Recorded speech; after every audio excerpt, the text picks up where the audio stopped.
So today I'm going to do my last video for a while on this little how something led to something else. And yeah, let's get right into it. Um, I mean, you probably noticed that there is like a normal thing and then it gets more ridiculous. Like the final thing is ridiculous. And well, this is kind of the other way around. And it's how a guy literally wanting a sandwich guy wanting a sandwich led to Charlie Chaplin portraying Hitler. Now, this is literally the most famous series of like events, the domino theory of how this one thing happened and that led to another. But I just can't ignore it. It's really cool. Not cool. I mean, it is cool for and I like if you see it with a historian's point of view, it is cool. If you see it as a person living at the time, it is most definitely not. So, it starts. You're in 1914 Serbia. Well, what was Serbia back then? And you are a guy who really hates Austria-Hungary. And you are directly involved in a plot to assassinate the Archduke Franz Ferdinand. You know your friends are stationed near where the carriage with Franz Ferdinand is going to go through, so you're in the area, but you're not the person who has to, kill him. So you're there waiting, and you expect to see Franz Ferdinand get killed at any moment, but all the attempts fail. So you are. What do you do? I mean, you're not really linked to anything, so you can just kind of calm down, but your whole plan has failed, which you've been planning for a while now. So a while after this happens, you just go grab a sandwich because you're hungry. And you just see your nose and you look and you see the carriage of Archduke Franz Ferdinand and his wife, who had the driver accidentally took a wrong turn. And so instead of going through the actual street, they went through this side one. And you, as I forgot his name, anyway, you as this person who wants to kill Franz Ferdinand and they're bringing a sandwich, you just see them. And of course, you can't let it slide, you can't let this opportunity just walk by, so you take out your gun and you kill Franz Ferdinand and his wife. This is quite obviously seen as an act of war by the Austro-Hungarian Empire. So they declare war on Serbia. Now Serbia accepts, and Austria-Hungary calls to Germany and says, "Hey guys, you know how we're allies, right? Can we, join together, and can you, Germany, help us?" And Germany said, "Sure, why not?" Note, Germany did not start the war. Anyway, so Germany allies with Austria-Hungary, and then Serbia eventually allies with England, Britain with France. And in 1917, the U.S. This is World War One, and by 1918, the war is pretty much over, and they sign the armistice on the 11th of November of 1918, eventually, ending the war. And Germany lose the war. They managed to lose Russia halfway through, thanks to Lenin, because he overthrew the Tsar in the Portugal, not the Tsar, but he took control of Russia after the Bolshevik Revolution of October-November 1917. No, October, but could also be seen as November. Anyway, so you're Germany, you've lost the war, and now the Allies, they want to screw you because, you inflicted quite a lot of conflict, but you didn't start the war. but they still want to screw you. And they devised this treaty called the Treaty of Versailles, really, really famous. And this is famously extremely harsh on Germany. Like, extremely harsh. They literally take away all its colonies. They lost 13% of its population, 12% of arable land. Like Normandy, Alsace-Lorraine, Upper Silesia, the Polish corridor, Danzig. They lost a ton of territory. They had to take blame in Article 231. They had to take blame for starting the war, even though they didn't. They had to pay £6.6 billion in reparations, despite the fact that Germany was already in economic chaos by the time the war even started. And the war didn't help, and then reparations. And it was horrible. And, well, a few days before the armistice was signed, there was a revolution in Germany, and the Kaiser got overthrown. And this new left-wing leaning government was established with Ebert, Scheidemann, key political figures of what would become the Weimar Republic. They signed the Weimar Constitution in 1919 in Weimar, not in Berlin, because there was a revolt at the time happening, the Spartacus revolt. And, well, these signed the armistice and the Treaty of Versailles, and are known as the November Criminals.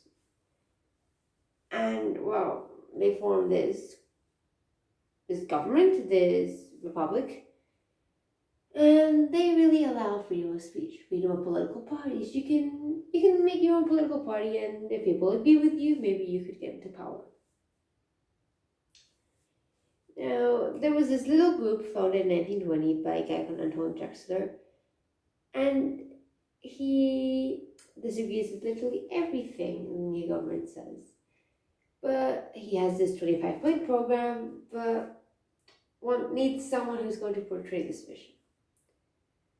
So only one guy who used to be in the war and was actually working for the Weimar government walks in to see what extremist groups are doing and ends up standing on a table giving a mini speech. That guy, Adolf Hitler. He quickly climbs up the ranks of NASDAQ, Nazi Party, and, well, takes over. He beats out the Strasser brothers. That's later on. In 1923, November, he stages a coup. Failed coup in Munich push. Not really coup because he didn't get anything done. But yeah. And this puts him in jail for 9 months, despite the 5 years that was promised.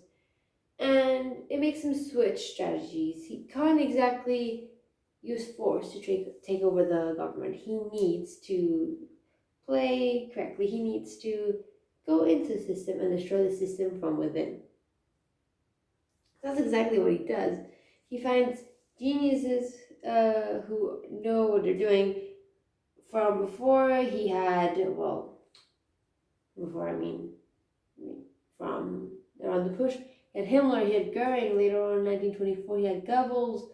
He ends up recruiting other people as he rises to prominence. Speer, he comes into play in 1933. Heydrich comes into play later on.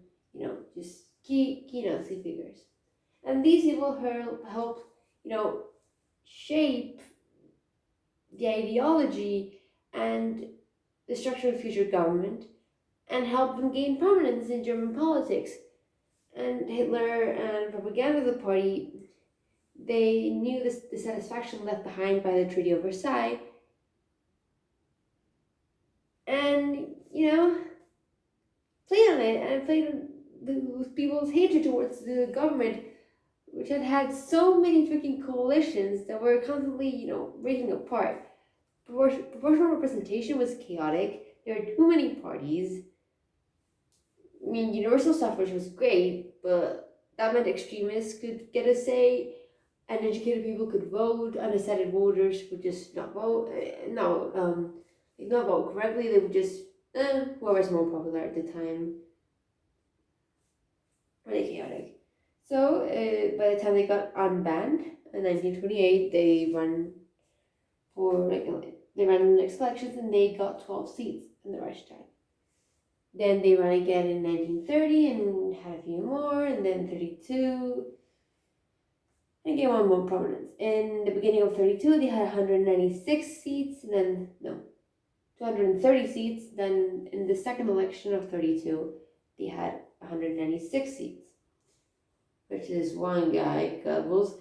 He was so dramatic that he saw this he saw this decrease in number of seats that he literally threatened to commit suicide because he thought their chance was ended, like their place in glory had gone and passed. And by 1933, Hitler runs for 1933, Hitler runs for president, loses the election to incumbent Hindenburg, but after a dodgy deal was done, he ends up winning the chancellorship. After the Reichstag fire, the emergency decree, the Enabling Act, the legal revolution Hitler implements, manipulating the church, the workers, the trade unions, literally everything, every institution in Germany, and then the Night of the Long Knives in June 1934, killing I think it's Gregor Strasser and people of his own party, like Rome, for homosexuality.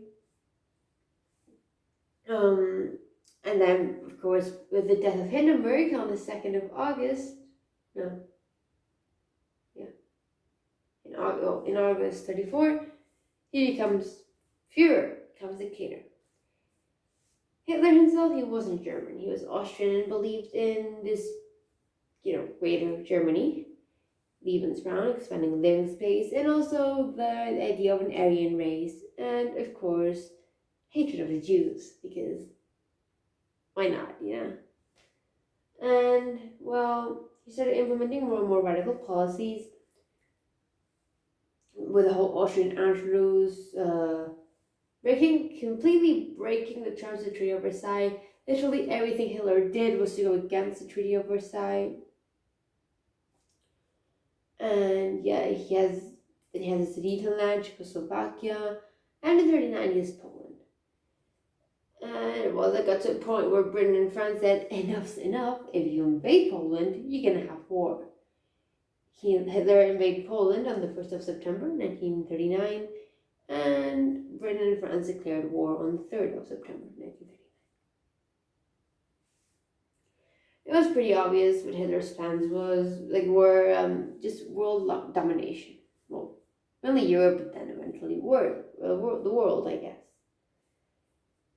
And Americans, by 1940, they had not yet, joined the war. And all the British, they were in the war, obviously. But America did join 1940. And, well, it was the Axis versus the Allies, the Axis being Germany, Italy, and Japan. The Allies being mainly Britain, France, although that gets conquered in 1940. The US, practically the same, Russia, USSR, sorry. Practically the same as in the previous World War. The war is terrible, and if you live in London, you just survived the Blitz in 1940.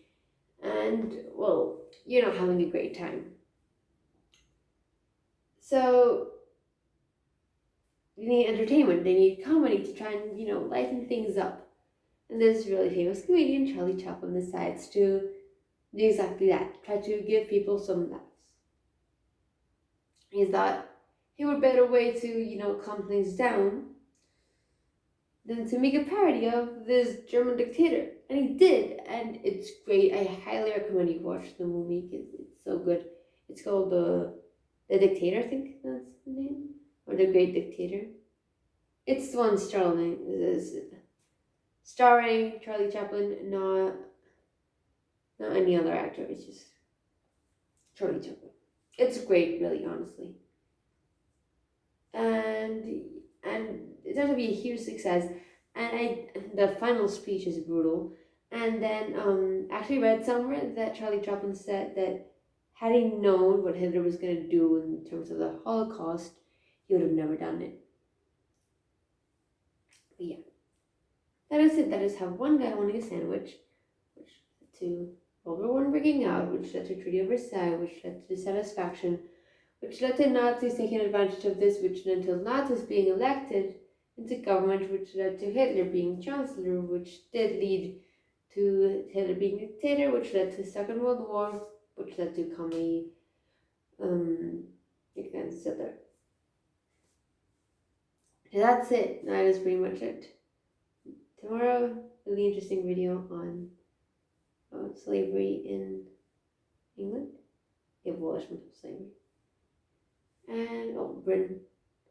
And yeah, that is it. That's something to look forward to. But I'm gonna end my series there. I'm probably gonna do this again sometime because it's really fun. But yeah.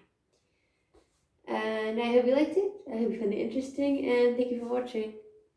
Bye.